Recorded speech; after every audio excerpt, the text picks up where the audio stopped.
Olá, meus pequerruchos, aqui é a professora Fernanda Souza, junto com a equipe de ciências da Escola Municipal Jaime Fishman, preparamos para vocês mais uma videoaula de ciências e dessa vez vamos explicar um pouquinho mais como funciona, para que serve e como são desenvolvidas as vacinas. O que são vacinas? As vacinas são o meio mais seguro e eficaz de nos protegermos contra certas doenças infecciosas. As vacinas são substâncias biológicas introduzidas nos indivíduos para protegê-los contra as doenças.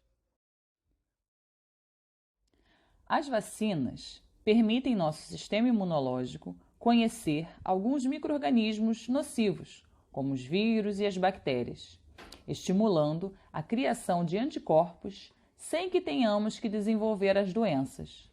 As vacinas ajudam nosso corpo a combater a causa da doença numa infecção futura. Ela é um eficaz método de prevenção, controle e erradicação de doenças. Vamos assistir esse vídeo do canal Mega Curioso. Mega Curioso apresenta: tomar vacina é mesmo importante? Um movimento muito perigoso está circulando pela internet nos últimos tempos, o movimento anti-vacinação. Um movimento tão perigoso que foi incluído pela Organização Mundial de Saúde em seu relatório sobre os 10 maiores riscos à saúde global em 2019, já que se trata de uma ameaça ao progresso feito no combate às doenças evitáveis por meio da vacinação. Mas a vacinação é mesmo tão importante assim? Bom, para saber disso, a gente precisa prestar muita atenção a essa história.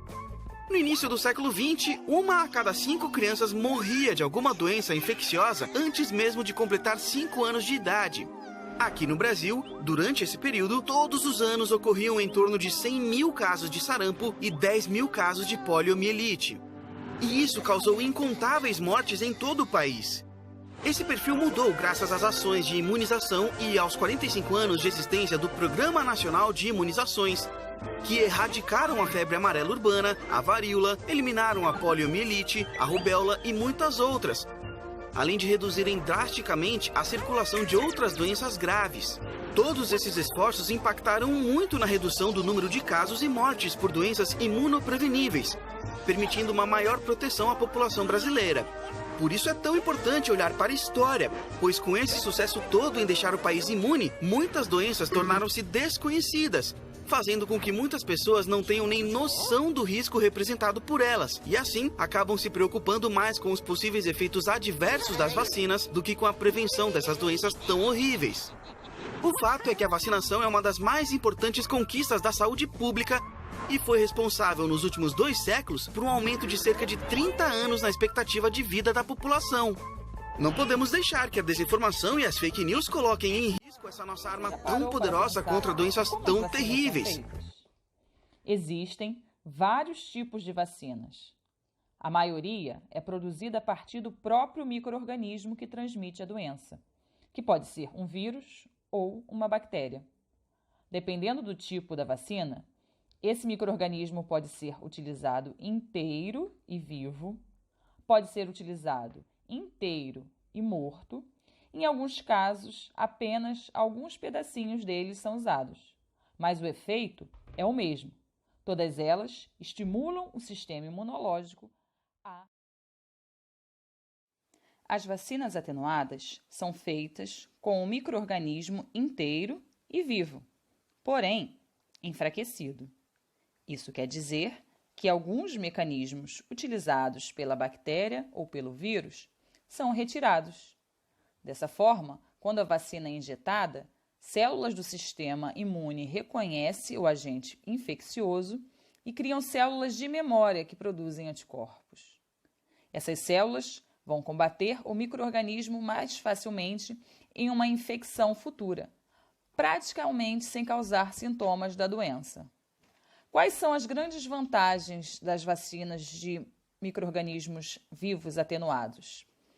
Como os micro-organismos estão vivos, eles produzem uma resposta imunológica muito mais eficiente e duradoura.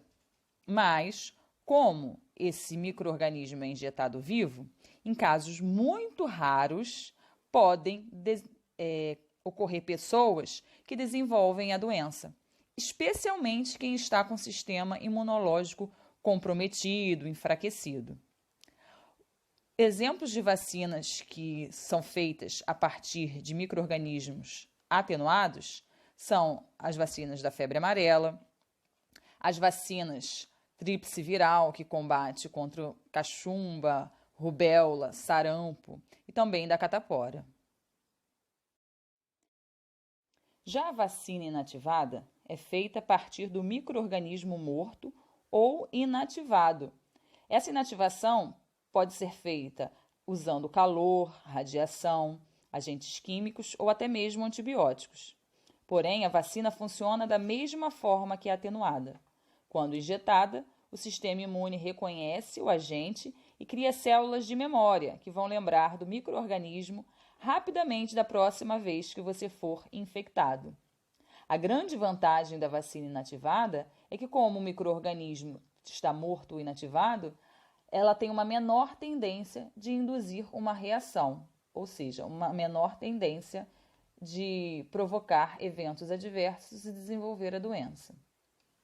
Os principais exemplos de vacinas com micro-organismo morto é a gripe, a vacina contra a poliomielite, hepatite A e a vacina contra a raiva.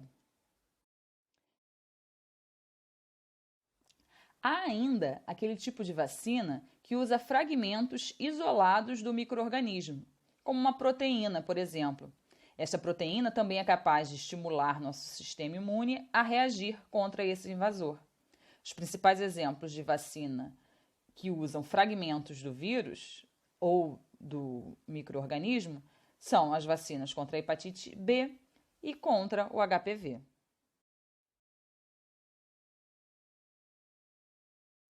Existe disponível no mercado, tanto no particular quanto pelo SUS, diferentes tipos de vacinas, todas elas já com comprovada eficácia.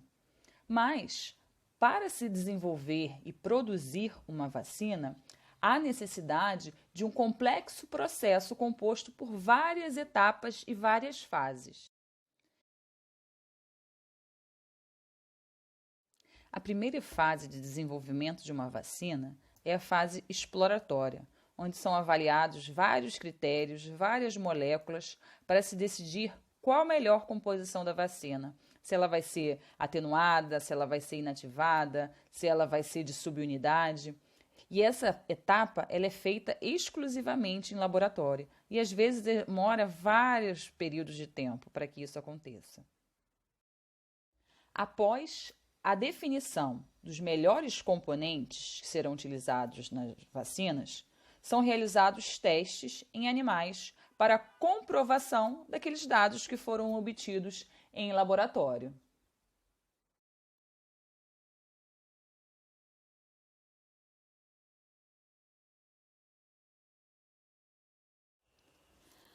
A próxima fase é a testagem em seres humanos.